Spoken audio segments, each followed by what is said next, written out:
Our next presenter is Taeku Lee, who wears many hats, including being both professor of political science and law here at Berkeley. He specializes in race and ethnic politics, public opinion, survey research methods, and political participation in social movements. He was, as has been shown already, one of the principal investigators for both the 2008 and 2012 National Asian American Survey, and is the co-author with Karthik as well as with Janelle Wong and Jin of Asian American Political Participation. Professor Lee has written or edited a number of books on mobilizing public opinion, transforming politics, transforming America. She did with Karthik again, too. And he can't quit me. and why Americans don't join the party, and accountability through public opinion. I love this because Taeku Lee has this really short and succinct kind of bio, which says he was born in South Korea, he grew up in rural Malaysia, Manhattan, and suburban Detroit, and is the proud graduate of K through 12 public schools. Of course, along with the University of Michigan, Harvard University, and the University of Chicago. With that, Professor Taeku Lee. Thanks so much.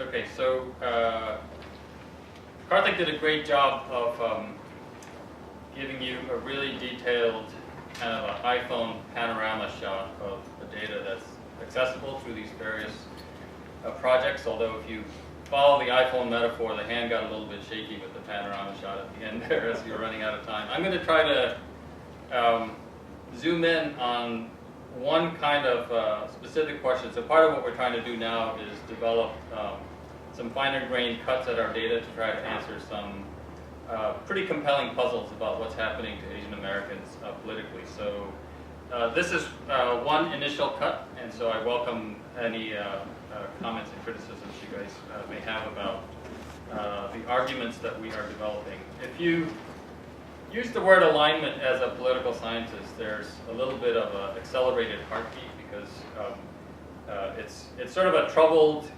concept, at least in more recent political science history, and I'll talk a little bit about that in 1 second. But first, I just want to share with you the extent to which the 2008 and 2012 election, at least momentarily, had a lot of journalists and a little bit of a tizzy about whether or not we were watching something like tectonic plates in the electoral landscape actually shifting. So Ross Douthat in the New York Times, says when you do it once, it's a victory, but when you do it twice, it's a realignment. Similarly, New Republic, John Judas says Obama's election was the culmination of a democratic realignment that began in the 1990s, and then we had this thing, September 11th, and now it's essentially sort of had time to resume. That's got to be 2001, sorry.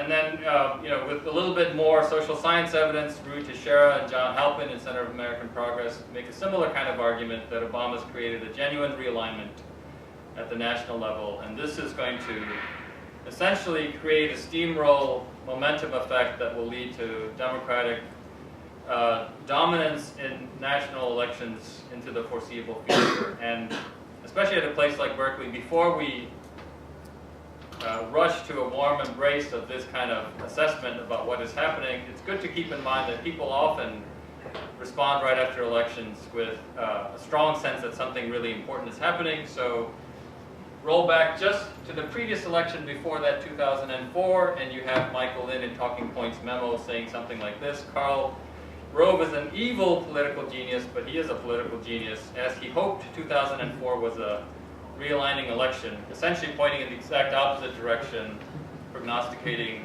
a future of Republican Party dominance in national elections for the foreseeable future. And Michael Lynn himself in 2008 said the exact opposite after Obama's victory. He said, actually, it's a realignment going in the other direction. So there you have it. So it's but there's a general sense that something might be going on, especially with the higher levels of voter turnout and the change in the dynamics of who's voting Democratic and who's voting Republican in this country. This is my one nod to political science slide.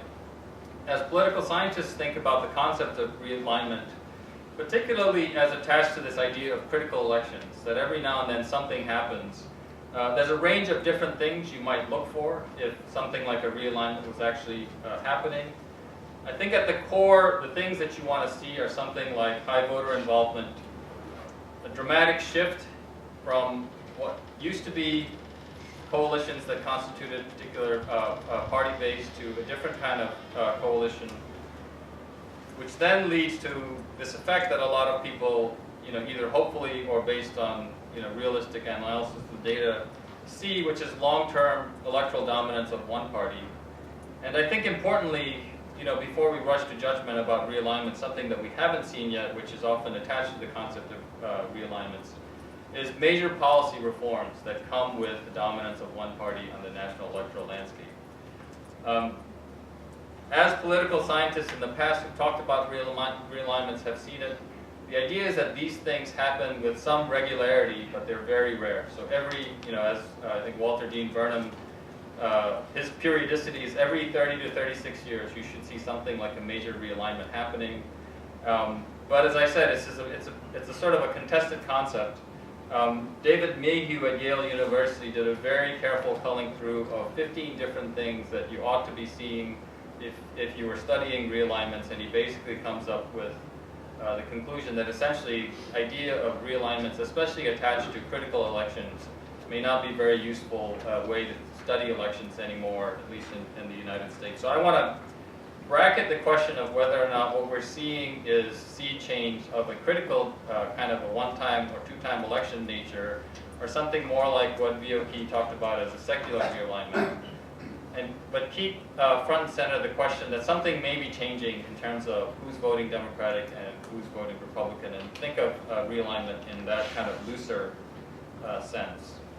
And in that looser sense, there are kind of several main points that I want to make. One is, if there is a realignment taking place now, its primary basis is along racial and ethnic lines. There are a number of other candidates that people have talked about, and I will argue that most of those reduce to racial and ethnic divide that exists in the United States today.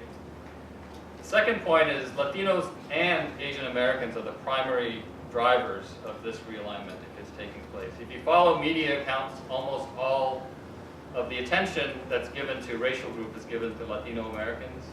And I only need to refer back to some of Karthik's slides about demographic change to emphasize the point that Asian Americans are also a key aspect of what is changing in terms of electoral politics. Then third, there's a puzzle that emerges in thinking about realignments in Asian Americans, and for that matter Latinos as well, which is that it's a sort of curious effect of a partisan realignment without really a role of parties, at least so far. And then the fourth thing I want to try to do is start towards an account of Asian American partisan voting, Democratic voting in particular. So in terms of shifting partisan alignments, one, I want to say a few things about how this electoral divide is growing along racial lines, and in particular between whites and non-whites. And then Karthik has already shown slides about demographic change, that at the same time that that's happening, whites as a percentage of the electorate of the United States is shrinking.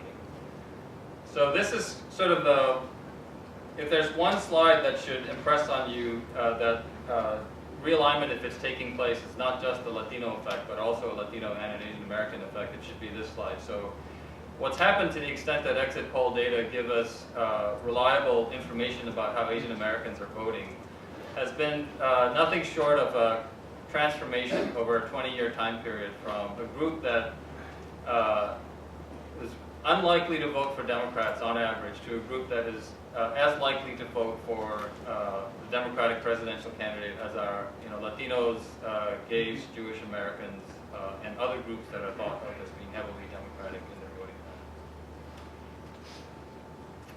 patterns. So dwindling white electorate, this is just back of the envelope calculations. I tried out two kind of calculations because since 2004, whites as a share of the electorate has been declining. So one scenario is if whites as a share of the electorate, given 2004 share of the electorate across racial groups, continues with the main driver being demographic change alone, then by 2028, I just looked out ahead 5 elections to the time when my daughter can run for Congress. Whites as a share of the electorate will dwindle to about 2 out of 3.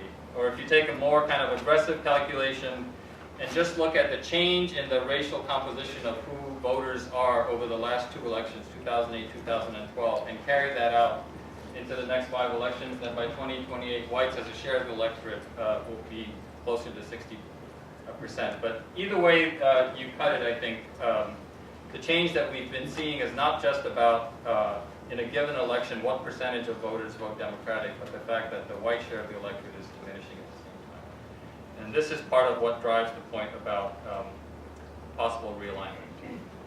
So as I said, people talk about other possible sources of a realignment, and I just want to call out three possible candidates. There could be more, and I'm happy to hear arguments that something else is going on. But if you follow the media, these are the 3 that have been most commonly cited. That there's something about the women's vote that has changed that's leading to the success of Obama in particular as a candidate over the last 2 elections. There's something about young voters, and then there's something about how independents are voting.